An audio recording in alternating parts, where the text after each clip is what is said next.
What's up everyone, MK Tom Brady here. This is video number 2 of my 3 final videos, and in this video I want to be talking about things that need to change effective immediately to make Mortal Kombat great again. Now the first thing is something that is obvious, like painfully obvious. Although the reasons why, for some reason, aren't painfully obvious. And this is of course, it's unfortunately not obvious to the one who it matters to, or it should matter to. One Edward John Boone. So this obsession of creating a new game every single time, a new system, scrap every and everything, scrap all the normals, all the strings, scrap everything and build everything from the ground up. For one, this is not the old days. This is not even a few years ago. This is not even 5 years ago. Standards for fighting games have risen to an all-time high. More is expected of a fighting game today than has ever been expected in the past. No longer can you just release a fighting game and throw in versus mode and maybe a practice mode and maybe even a so-so story and it's okay. No, players have much, much higher expectations. And that's just the standard of a new fighting game. Developers, including one Edward John Boone, don't seem to realize that, while yes, it was a good thing to open up fighting games to a wider variety of audience who generally wouldn't pick up a fighting game at all. This is good for the game because without more people, the game can only live but so long. The more people playing a game, the bigger the scene is, the better a scene can grow, and the bigger the game will actually be. So this is a good thing. Now, I don't agree with the manner of which you're achieving this goal, but I do agree with the fact that this needs to happen is a good thing and that you're conscious of it. But when you open the game to a wider audience, you're opening the game up to an audience of people who are not just hardcore tournament players who want to come on and play versus mode ranked and then go to tournaments. No, these people want to enjoy several things about a fighting game. Their expectations have changed. What a fighting game needs to have in it goes far beyond just a versus mode. There's a lot included. And I don't think the modern audience realizes just how much time it takes to implement a lot of these things. You can't just, oh yeah, why don't you just slap in some good netcode and throw in some crossplay? And while you're at it, can you tack on some, online lobbies and multiple online modes and queuing and ranked and individual character rankings so I don't got to keep making a new PSN every time I want to start a new character from 0 to Elder God? Can you just tack on a little bit of this, slap some of that in, throw some paint on this to add that in? No, that's not how that works. To get these things implemented properly takes a lot of development time. And when you are rebooting everything, and I mean everything from the ground up, just to get the game functional takes a lot of their development time before we even get to these things. And then it's kind of like, okay, well now we have to reimagine every single move for every single character, right? And then what are these moves going to do when you block them or hit them or this or that? And it takes so long to get up that and running, and then it's like, okay, now how do we, this system that we've imagined, how do we kind of slap that in there and make that work? And then let's go ahead and add some of these features. How about that story mode? Can we slap some type of story and can we slap invasions? We'll just, invasions. This is what happens when you start slapping stuff together. You get Mortal Kombat 1, and it's just not possible anymore. And let me give you a couple of examples here. So Mortal Kombat Legacy Collection is coming out. These are games that were very successful. Mortal Kombat 1, 2, 3 especially, maybe not even so much 4, but all of them ideally are, or in actuality, are legendary fighting games. These are huge successes. Look what spawned from these games, like comics, merchandise, movies. These games are iconic figures. They were hugely successful and beloved by so many people, as these, super fun fighting games that everybody remembered playing, when they were younger. And some of the newer players, might want to get into these games after they're being released. These were games that were considered very, very successful titles. But when you release these very successful titles in modern times, it's not enough to just release them. What are players expecting? Hey, it's also got to have great online. It's also got to have very well implemented crossplay across all platforms, not just PS4 to PS5, Xbox this to Xbox that, Switch 1 to Switch. No, all platforms playing with everyone with a great online connection, and it's all got to be implemented well. This is required. This is what people say is required. Not like, oh, it would be nice. It's required for the game to be successful. It also it needs to have a ranked mode, lobbies, multiple online modes of play, King of the Hill and tournament mode and things like that. There are a lot of players who are saying, I hope I can like queue in practice mode. The fact that it even needs a practice mode where a lot of these games didn't even have one when they were released on console. Obviously, they didn't have one on the arcade. So much more is expected. Just taking these games that were very successful and moving them to the modern era, look what is required and expected of them. And not only that, these games aren't even being released with these features. So it took a lot of time to port these games to something that'll work in them to port them over, right? To emulate them, and they just didn't have enough time to emulate them properly, and then add all these modes in. So these modes are going to have to, be added in the future.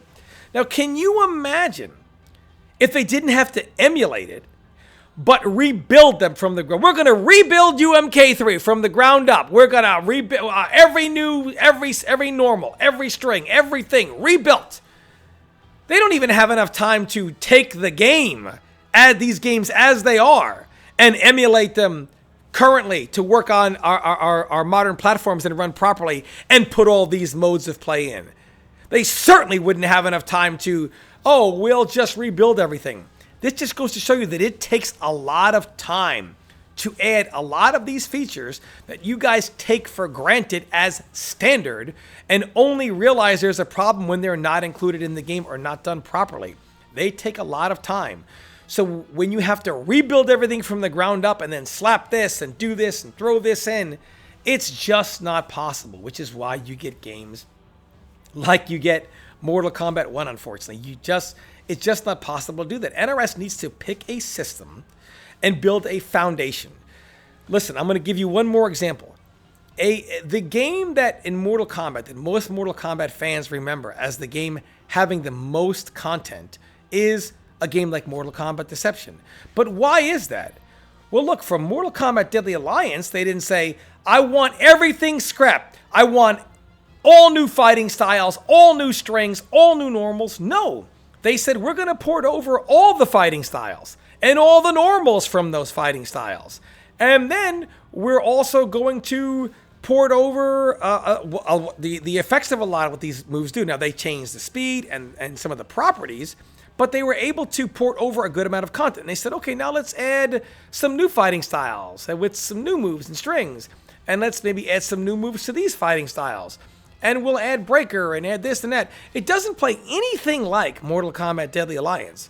Just because they port over some legacy stuff does not mean that it's got to be a carbon copy. We see they know how to do this.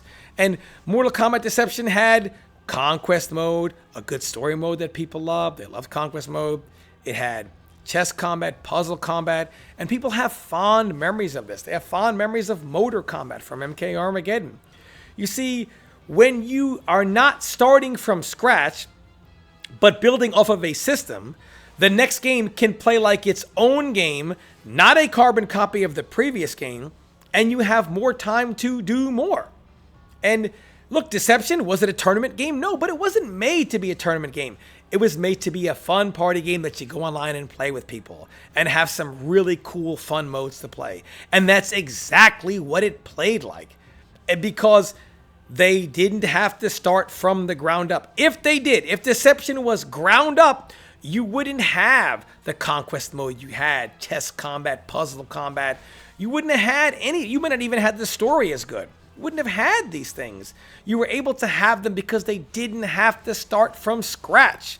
And NRS knows this. They have the formula, they have the evidence, and yet they still choose to ignore it. Ed Boon still chooses to ignore it. This formula does not work today. Start with a base and then build. and add and adjust and tweak, not carbon copy. This you can, in fact, do. NRS just doesn't seem to realize that, but they need to. The next thing is they create problems that don't exist by trying to solve problems that no longer exist. And this is a byproduct of starting from scratch every single time. You see, it's not uncommon for a developer to say, oh, I'm going to fix a problem in my previous game in my new game. This is not uncommon because if you're porting over a foundation or some legacy, well, that problem might get ported over. So you say, here's how I'm going to deal with that. Here's how I'm going to address it. Here's how I'm going to fix it to make a better product for my audience, for the community. However, if you port nothing over and then try to fix the problem from the previous game, that problem no longer exists to fix. So you end up creating a problem by trying to fix a problem that isn't there to be fixed in the first place. Look at the Mortal Kombat 11 wake-up system. So this was designed to deal with the problem of the oppressive offense in MKX. You know, people always talked about you're getting knocked down and then it's like, you know, a party game. And this wake-up system in MK11 was designed to ensure that doesn't happen to you the way it had in the previous game. The problem is they didn't port over anything from MKX. So you don't have that oppressive offense to get out of once you've been knocked down. So what you do have is you've created a whole nother problem that the person on the ground just has too many options. And now it becomes like this where the person on the ground is getting up with just as many, if not more, combo options than the person that is trying to pressure who scored the knockdown in the first place. People did not like it. So let's look at the options. You could get straight up. You could do a delayed wake up, long delay. You could do a short delayed wake up. You could do a forward roll. You could do a backward roll. You could do an up 3. You can do an up 2. These are just 7 default options that were thrown in. And then people would say, oh, you could wake up buttons for option number 8. You could wake up, but wake up buttons was a byproduct of those 7 options, so I don't put that in there. But you could wake up and use flawless block, which became an option number 8. And then they patched the game with an expansion, and then they got rid of the middle delay, so you only had delay wake up or not delay wake up. So then you only had like 7 options instead of 6 options. You know, if you put in flawless block in there, if you take away flawless block, you had 6 options instead of 7. That's an obnoxious amount of options for the offense that actually ended up being in the game. Now, if you had MKX's offense, it would have worked out just fine. There's no problem with it. There would have been no issue at all. But you didn't. You created a problem that didn't exist because you didn't port the problem over, because you don't port anything over. So there was no reason to create a solution for something that wasn't going to be in the game in the first place. And this is, again, a byproduct of always starting from scratch every single time. But they constantly do this. Also, uplock. They created a system to deal with for anti-airs. Why was this system created? Well, you know, you had these obnoxious jump-ins, and you had, like MK11 had these obnoxious jump-ins, MK1 still has some of them as well, and you have these bad anti-airs. Well, I know, we'll create uplock, problem solved. Instead of saying, why don't we not have obnoxious jump-ins and have good anti-airs? Then uplock is not needed. We don't need a system to combat obnoxious jump-ins combined with bad anti-airs. We just need to not have obnoxious jump-ins and then good anti-airs. The problem is solved. But instead, they create a Whackadoo system to solve a problem that just creates a new one with everything that uplock does. I mean, you've heard Tekken Master talk about it, along with some others. It's just not a good system. There's nothing wrong with anti-airing. They constantly try to solve problems by doing things that are not needed, and they create another problem. So this is kind of like the NRS playbook. And a lot of this does fall into, because they make a new system, but I made it its own category. They need to stop doing this. Then there's their gimmick mechanics, like the variation system in MKX, the custom variation system in MK11, and then, of course, the cameo system, which is nothing more than an extension of the variation system in MK1. Now, I just want to answer that. Well, it's not a variation system. It's a cameo system, Tom. Okay, the cameo system is designed to be, instead of a variation that only one character can pick, the cameo acts as a variation that every character in the game can pick. So it is still an extension of the variation system, which doesn't work no matter how you do it. So in MKX, the variation system was designed to combat counterplay. Well, how do you know that, Tom? You weren't there. I was. And when Ed Boon talked about these things to us, the reason is, well, you're playing a character and someone goes to pick a character that puts you in a less favorable matchup. Well, then you might, have to leave your character and go to another character to give you a better chance to win. With the variation system, rather than leaving your main character, you can simply pick a different version of your character while staying on said character. In practice, it sounds like a very good idea, right? Sounds great. Okay. However, there are some issues to it. For one, it just doesn't feel good to split a character in 2 or 3. Because imagine you take Ryu and say, do you want your Dragon Punch, Fireball, or do you want your Hurricane Kick? Well, why can't I have all 3? No. You have to pick one of those moves and we'll try to build a style around that. It just doesn't feel good to split your character's tools in 3 different ways and have to have a choice of which. It ends up being a system where you're choosing which tools are you willing to miss, which just doesn't feel good. It's not as much as which tools are you willing to gain. It feels more like which tools are you willing to miss out on. It's not easy for developers. Imagine taking your character's best tools and splitting them in multiple characters and saying, we want to split your tools in 2 or 3, and then we want you to develop with less tools, with tools that have been split across multiple variations, good, meaningful, impactful versions of these characters. That sucks. It's very difficult, and it's not possible, which we saw. They tried. It's not possible. Another reason why it doesn't work is Quan Chi and MKX is a great example. So Quan Chi has 3 variations: Sorcerer, Summoner, Warlock. Warlock is considered low tier. Why? Well, the special moves he has in Summoner and Sorcerer, whether he's vortexing you or sitting on an armored portal, just ramming out really good 50-50s while he's coated in armor. Well, again, people will say, well, that's an MK1, Tom. It's not. It's 10 times more obnoxious in MKX than it was in MK1. You have no idea what you're talking about.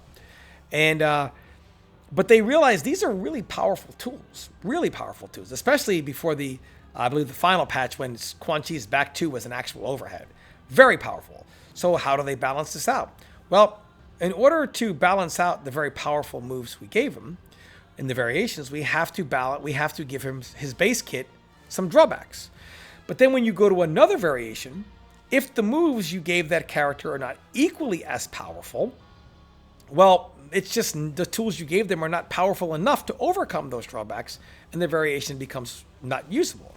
And this only happens because you're splitting tools. You're splitting them. Why can't we just have one powerful variation, one version of the character that's powerful? No. We're going to give you 3 different ones, and then it just doesn't work. It doesn't work. It doesn't feel good for players. It doesn't feel good for designers. It's just a bad idea. And even the custom variation system. When MK11 launched, it only had 2 variations. Didn't even have a custom variation that they delivered. And oftentimes, as was the case in the 2 variations, that one of the 2 was the quote-unquote wrong variation. Because you had one variation that does everything variation 2 does, only better and more. There was no reason for the other variation. And then even when you go to like customs, right? Think of this as the designer, your custom variations. Which move should be base? Which move should be part of the kit? And then which move should be 2 slots, 3 slots, 1 slot? Well, this move has to be 2, because if you make it 1, you can put it in this kit, and then it would be just broken. But it would work really well in this kit, and it wouldn't be broken. But to be in this kit, it has to be 1 slot. And it would be a really cool variation. But if I make it 1 slot, because it works really good in this kit, it actually becomes broken because it's in this kit, so I got to make it 2 slots so that it can't be put in this kit, and then it also can't be put in that kit. And it's just stupid. It's stupid. Well, moves to be base. Well, Melina, we'll give her low psi. Same commanders are high psi. So you have to spend a slot to do her low psi. And then if you want to do the slot in the air, it's another slot. And then 2 of your 3 slots are spent on just basic moves. It's a stupid system. It's horrible on designers. It doesn't feel good for players. It's anything but custom. It doesn't work. No version of the variation system works, including the cameo system, because for the cameo system to feel good and, to feel like, a lot of stuff is going very smoothly and fluidly, well, it's like an assist system. For an assist system to work, look at most assist games. What do they have? Air dash, air block, super jump, push block, advancing guard. A lot of these things are staples in these other games to allow for freedom of use of assists. When you remove all of these things, then the assists have to be more restrictive, which is why we have like a cameo like Frost, for example, right? Sure, she doesn't do what every other cameo does. And the answer necessarily isn't, just make her do what every other cameo does to make her good.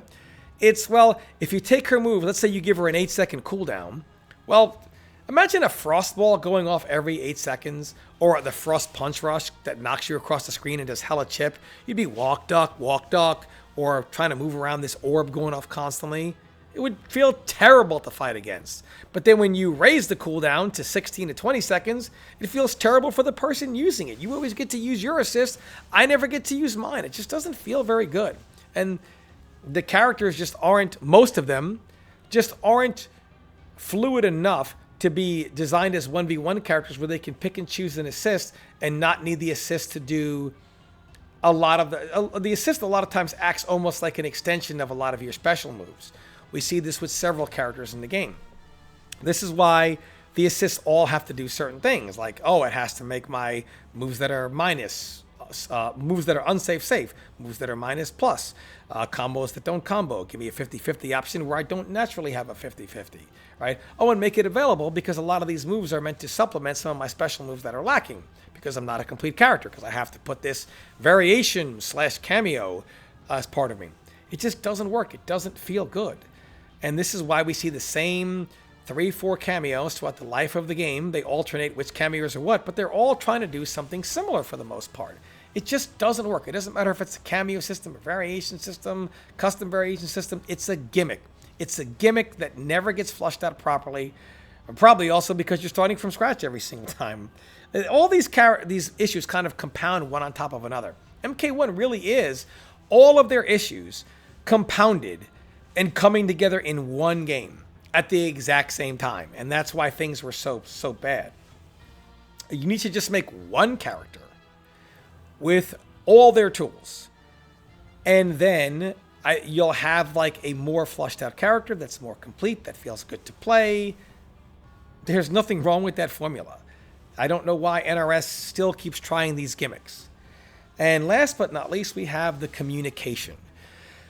So, communication is something that NRS gets let off the hook for a lot. And reason being is they are labeled out to be these horrible slaves under the thumb of the man, the evil man in the black suit at Warner Brothers, and they have all these systems. And a long time ago, Molly B made a tweet where she went over how these bureaucracies work. The community manager, he wants to give the news, and he's got to give the news to this guy who's got to talk to his manager, who's got to talk to the supervisor, who's got to go up the chain of command to the person that decides if it's okay, and then it makes it all the way down, and it could take some time. Sure, that's not inaccurate, but that ain't what's happening here, because that would be the system that takes place whether the news is good or bad. A system that must be followed must be followed. Well, Tom, what if the system is only in effect if they have good news?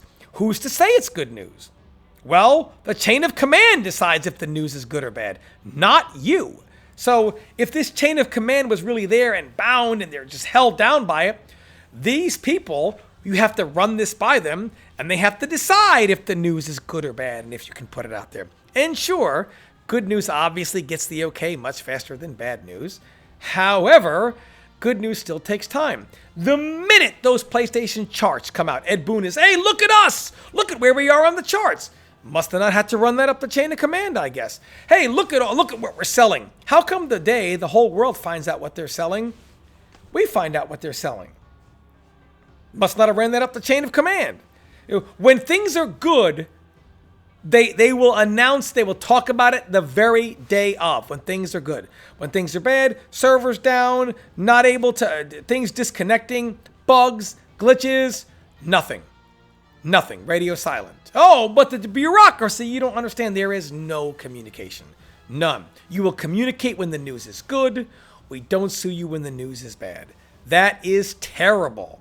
That's how you get these full-scale riots. What's happening? What's being fixed? Is it being fixed?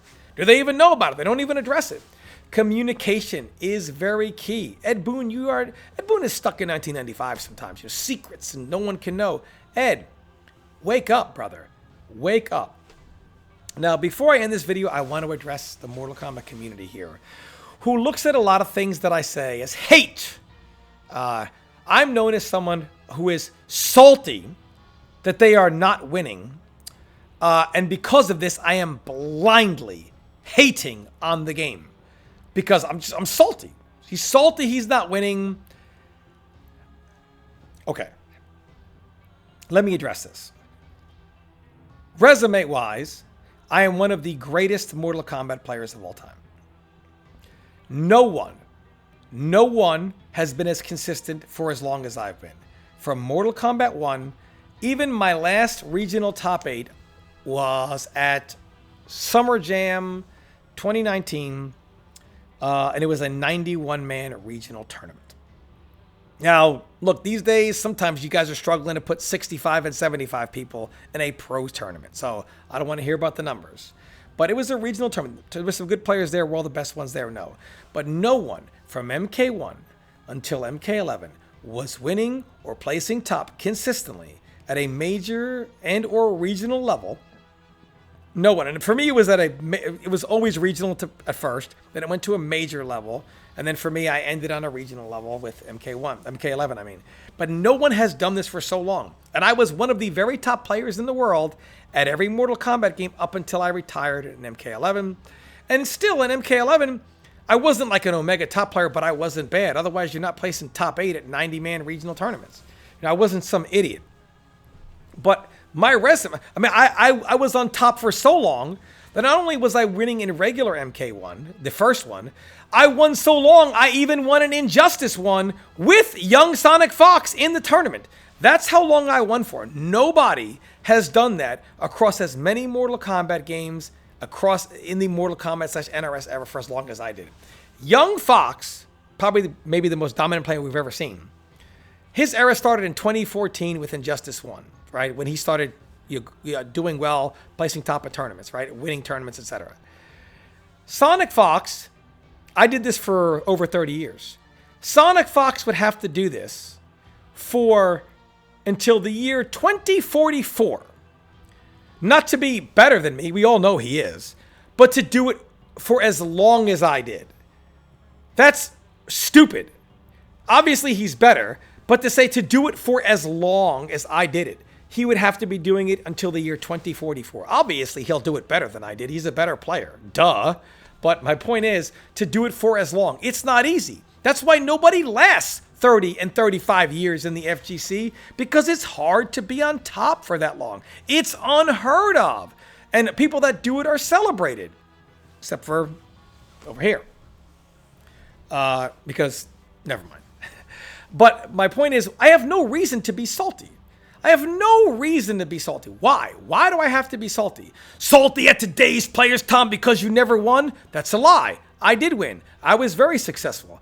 I am not winning. I did not step away because I couldn't win. I stepped away because real life. I got a life, a family to provide for. Can't do this in FGC money, cuz it's not possible. It was my time to step away. I'm not washed up. Okay, yeah, I am washed up, sure. But I'm not washed up because can't hang. I'm washed up because in the real world, there comes a time when your time is over. And it's time for the new generation. And you need to be a productive member of society in real life and take care of yourself and your family in the real world, not in the fighting game world. It was just time to go. And I stayed in too long, to be honest with you. But this notion that I'm salty and angry at the players because where's my money that I'm winning? I don't care about their money. I don't give a shit about FGC money. There is no money in the FGC. I'd be homeless if I was worried about FGC money. I don't begrudge them that. Well, Tom, you're bad because you're not winning anymore. I won plenty. My time is done. I have no desire to go and stand at tournaments and ask, hey, when's my match? No, I don't want to do that anymore. I don't want to do it anymore. I mean, my time is over. So I'm not salty at this at all. So if anyone is making, oh, well, we know Tom is salty, that's why. There's no evidence for this whatsoever. In fact, the fact that most of you believe that I'm some salty guy who didn't achieve anything and is just mad and angry because he's not winning today and he never could win and now his time is up and he never did anything, never accomplished anything, that's a lie. It's a lie that you all want to believe, but it's not true. I did a poll on Twitter in which I said, am I telling the truth or am I salty? And that I'm not winning. I said, and if you think I'm salty, I'm not winning, give me a reason why I would be salty, giving all the things I just mentioned. And nobody could reply to why I'm just salty. I got some replies that said, I think you're telling the truth, but I believe you're telling the truth about the game, but I just feel that you're salty. And I just feel maybe something and whatever. Things like saying, I feel that you're salty. Feel. That's because you want it to be true. It's funny for you. The old man yelling at clouds. He doesn't know shit. He's salty. He's mad that he's not winning. It's funny to look at old Grandpa Tom, old Uncle Tom, at a way in which, and I didn't mean Uncle Tom in that manner. Sorry, political climate and all. You got to watch what you say today. God knows people are dying to cancel me a second time. But the beauty is, I don't give a fuck. This is just something that you want to believe. Right. But and anybody that why would I be salty given all these things? Why? Just tell me why I would be salty that I'm not winning today. They can't give a single answer. The same reason why when I say, well, what am I wrong? Come on and tell me where I'm wrong with the things I just said. No one comes on. No one has anything to say. A lot of people looked at the poll. I think 2,000 looked at it. Only like 200 people voted on it. Why? Why? Because they don't want to give an explanation. They don't want to have to say, Tom, here's where you're salty. You're not telling the truth about the game. There's nothing they can say. So they create this lie, oh, he's just salty about the game. This prevents you from, looking at the issues and just say, oh, here's the guy, he's mad, he's not winning. So because he's not winning, he's going to say everything sucks. Not true at all. Oh, Tom, you're always negative about the game. You're always so negative about the game. You're always so negative about the game. I got it. I've been negative for basically the last half a decade. Negative meaning, quote unquote, telling the truth because the state of the game hasn't been good. And there's a lot of confirmation bias going on here. And here's how I can tell. There are so many people. Tom, I've been following you since day one. I know everything.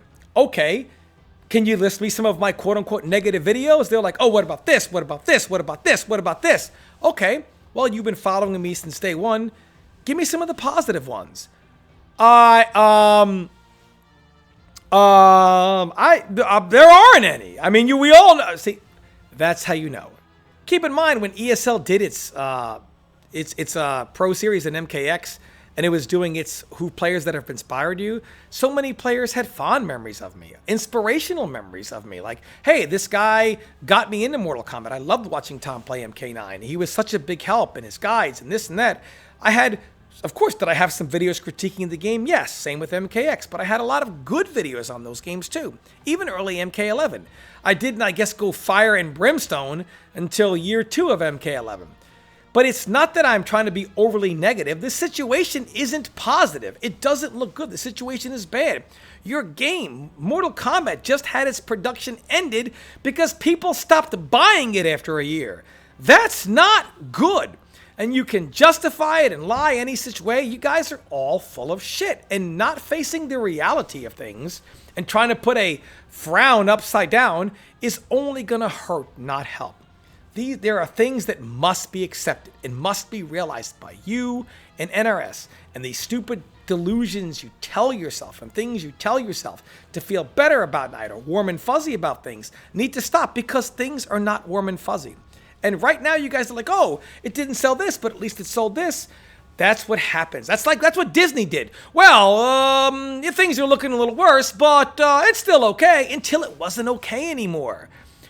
The best thing to do is see where things are going and say, if things don't change, it's not going to be okay anymore.